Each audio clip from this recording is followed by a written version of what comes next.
আমার নবী মসজিদে নববীতে ইমামতি করছেন, পিছনের সাহাবায়ে কেরামরা ইক্তেদা করছেন। আমার নবী নিয়ত বেঁধে রুকু থেকে সিজদার মধ্যে গেলেন। সিজদার মধ্যে যখন গেলেন, হঠাৎ করে মসজিদে নববীতে ইমাম হুসেন প্রবেশ করলেন।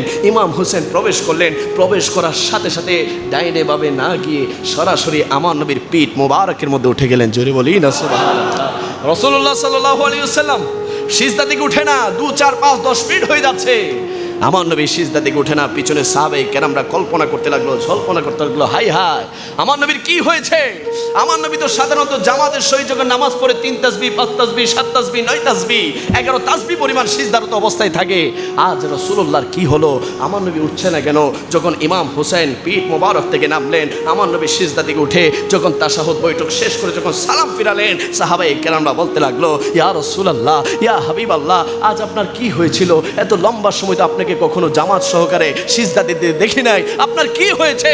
রাসূলুল্লাহ বলতে লাগলেন, ও সাহাবীরা, তোমরা কি দেখো নাই আমার পাশে আমার হুসাইন ছিল, এই হুসাইন আমার পিঠের মধ্যে ছিল, আমি যখন সিজদা দিয়েছিলাম হুসাইন আমার পিঠের মধ্যে উঠে গিয়েছিল, আমি নবী যদি সিজদা থেকে উঠে যেতাম তাহলে আমার হুসাইন ব্যথা পেত, আমার হুসাইন আমার পিঠ থেকে পরে ব্যথা পেত, এই জন্য আমি নবী সিজদাটাকে লম্বা করেছি যেন আমার হুসাইন ব্যথা না পায়, আমার হুসাইন যেন কষ্ট না পায়। আজকে যদি আমরা এই তাইয়্যিবিয়া মসজিদ থেকে যদি আমরা রাসূলুল্লাহকে প্রশ্ন করি, ইয়া রাসূলুল্লাহ, আপনার কদমে আমাদের জান কুরবান, একটু বলেন না, যেই হুসাইনের চোখের পানি আপনার সহ্য হয় না, যেই হুসাইনের জন্য আপনি সাওয়ারি হয়ে যান, যেই হুসাইন আপনার পিঠ থেকে পড়ে গেলে ব্যথা পাবে, এই জন্য আপনি সিজদাকে লম্বা করেন, ওই হুসাইনকে তো কারবালার জমিনে বল্লম দিয়ে মেরেছে, তীর দিয়ে মেরেছে, তলোয়ারের আঘাত করেছে, টুকরো করেছে, শিরুচ্চাট করেছে।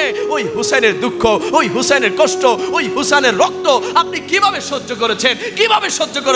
কিভাবে আপনি মদিনাতুল মুনাওয়ারাতে শুয়েছিলেন? আমরা একটু জানতে চাই। রাহমাতুল লিল আলামিন বলে, ও আমার উম্মতেরা, কিয়ামত পর্যন্ত আমার ইসলামকে প্রতিষ্ঠিত করার জন্য, কিয়ামত পর্যন্ত তোদের ঈমানকে রক্ষা করার জন্য, এবং কাল হাশরের ময়দানে তোদের মতো গুনাহগার উম্মতদেরকে বিনা হিসাবে আমার হুসাইনের রক্তের বিনিময়ে আল্লাহর কাছে তোদের জান্নাতটা নিশ্চিত করার জন্য আমি রাসূলুল্লাহ আমার হুসাইনের শাহাদাত সহ্য করেছি। জোরে বলি না সুবহানাল্লাহ।